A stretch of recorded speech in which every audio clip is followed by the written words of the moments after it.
Hi everyone, my name is Susan Wood, owner of Physical Therapy in Motion and physical therapist certified in the McKenzie method.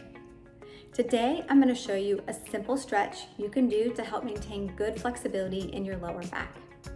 Most of us can relate to a feeling of stiffness in our spine from time to time. And if you think about it, our whole world is in front of us. We tend to sit slouchy with our spine in flexion during the day, and we bend over a couple thousand times each day.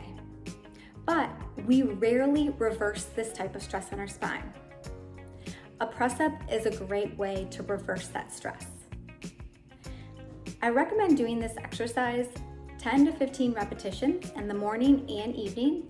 It'll take you about 2 to 3 minutes total, but your spine will definitely be thanking you.